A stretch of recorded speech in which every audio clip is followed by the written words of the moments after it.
everybody, myself Aryan Shukla. Welcome to your medical सा channel the antidote पर। तो आज अपन अपने डिसऑर्डर सीरीज की सबसे पहली लेक्चर को स्टार्ट करने जा रहे हैं, ठीक है। और आज हम स्टार्ट करेंगे क्लास 11th जूलॉजी पार्ट से, ठीक है, क्योंकि सबसे फेवरेट मेरा जूलॉजी है, तो I am starting with zoology.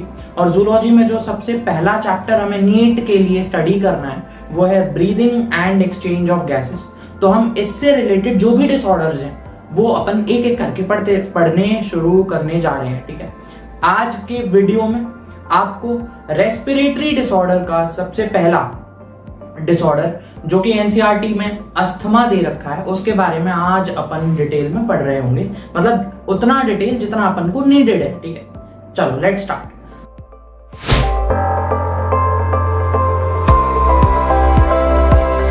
तो अस्थमा क्या होता है? ये एक क्रॉनिक मेडिकल कंडीशन है। क्रॉनिक का क्या मतलब है? क्रॉनिक एक मेडिकल टर्म है जिसका मतलब होता है कि कोई बीमारी हमें धीरे धीरे हो रही है और वो बहुत लंबे समय तक हो रही है। जैसे फॉर एग्जांपल डायबिटीज, ठीक है। डायबिटीज जो है वो बहुत धीरे धीरे डेवलप करेगी और बहुत लंबे समय तक रहती है, राइट। लेकिन अगर मान लो हार्ट अटैक को लेकर के अगर मैं चलूं तो हार्ट अटैक जो है एकदम से अचानक से होगा और शॉर्ट ड्यूरेशन के लिए होगा, राइट। ऐसी डिजीजेस को एक्यूट डिजीज या एक्यूट मेडिकल कंडीशन बोलते हैं, राइट। तो अस्थमा क्या है? एक क्रॉनिक मेडिकल कंडीशन है, मतलब आपको स्लोली डेवलप करेगी और लॉन्ग ड्यूरेशन तक रहेगी, ठीक है। तो it is a chronic medical condition, ठीक है। अब इस कंडीशन में होगा क्या? अस्थमा में क्या होता है? देखो, हमारा यहाँ पर ट्रेकिया है and trachea fifth thoracic vertebra पे डिवाइड कर जाता है ब्रोंकाई में। Primary bronchi, secondary bronchi, tertiary bronchi and then bronchioles, right. तो वो जो ब्रोंकाई, यहाँ ट्रेकिया डिवाइड कर गया ब्रोंकाई और ब्रोंक्यूल्स में। उन ब्रोंकाई और ब्रोंक्यूल्स की वॉल्स में इन्फ्लामेशन हो जाती है। तो what happens in the alveoli, what happens in the asthma? Asthma is a chronic medical condition in which inflammation of the walls of bronchi and bronchioles take place। मतलब bronchi और bronchioles की जो अंदर की वॉल्स हैं उनमें inflammation हो जाएगी। इन्फ्लामेशन का क्या मतलब है? इन्फ्लामेशन का मतलब है सूजन हो जाना, ठीक है। अस्थमा में क्या होता है कि inflammation in the walls of bronchi and bronchioles, ठीक है। इन्फ्लामेशन का क्या मतलब है कि सूजन हो जाएगी, कहां? ब्रोंकाई और ब्रोंक्यूल्स में। इसीलिए अस्थमा को ब्रोंकियल अस्थमा भी बोलते हैं। अब इसको तुम याद कैसे रखोगे? अस्थमा ए से स्टार्ट हो रहा है, ए के बाद क्या आता है? बी।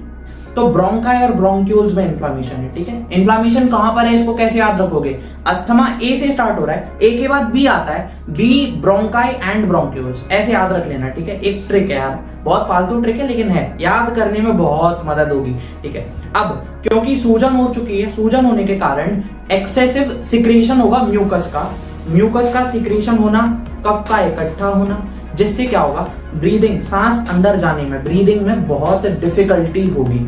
और क्या होता है इस कंडीशन में? और जो ब्रोंकाई और ब्रोंक्यूल्स की स्मूथ मसल्स हैं, ब्रोंकाई और ब्रोंक्यूल्स में जो स्मूथ मसल्स हैं उनमें स्पैज्म होगा। स्पैज्म किसके लिए यूज किया जाता है? स्पैज्म जनरली फास्ट कॉन्ट्रैक्शंस अगर होते हैं ना, फास्ट कॉन्ट्रैक्शंस ऐसे कॉन्ट्रैक्शंस, तो फास्ट कॉन्ट्रैक्शंस के लिए ये वर्ड यूज किया जाता है स्पैज्म, ठीक है। तो स्पैज्म देखने को मिलता है। तो यार इसके सिम्टम्स क्या हैं? सिम्टम्स हैं कफिंग, आपको खांसी ज्यादा होगी क्योंकि यार एक्सेसिव सिक्रीशंस आ रहे थे, ठीक है। एक्सेसिव म्यूकस के सिक्रीशंस आ रहे थे तो कफिंग होगी और इसके कारण डिफिकल्टी इन ब्रीदिंग होगी। और ब्रीदिंग, जब सांस ले रहे होगे तो एक आवाज सी आती है ना, उसको व्हीजिंग साउंड बोलते हैं। सांस ले, मान लो कोई बीमार है, ठीक है, उसको खांसी हो रखी है और बहुत तगड़ी खांसी हो रखी है, ठीक है, और वो जब सांस ले रहा है तो आवाज आती है ना, वो व्हीजिंग साउंड होती है। मैं डाल दूंगा अगर मुझे मिल जाएगी तो, ठीक है, आपको और क्लियर हो जाएगा, ठीक है। अस्थमा होने का कॉज क्या हो सकता है? अस्थमा होने का कॉज हो सकता है कि जो डस्ट उड़ रही है आसपास, जो पोल्यूशन है, एयर पोल्यूशन, ठीक है, उस डस्ट के कारण हो सकता है, ठीक है। डस्ट में माइट्स होते हैं उनके कारण हो सकता है। और ये जो ब्रेड पे जो माउल्ड होती है ना उसके कारण भी हो सकता है। और भी कई कारण हैं, ठीक है, वो मैं यहाँ पर डाल दूंगा लिस्ट, आप देख सकते हो। तो यहाँ पर अस्थमा का हमने पूरा डिटेल में कर लिया। इसको आप यहाँ से रिवाइज कर सकते हो और कंसेप्चुअली आप पूरा तरीके से डिटेल में समझ भी सकते हो। इससे बाहर एक भी क्वेश्चन नहीं आएगा। तो थैंक यू फॉर वॉचिंग, मिलते हैं अगले वीडियो में।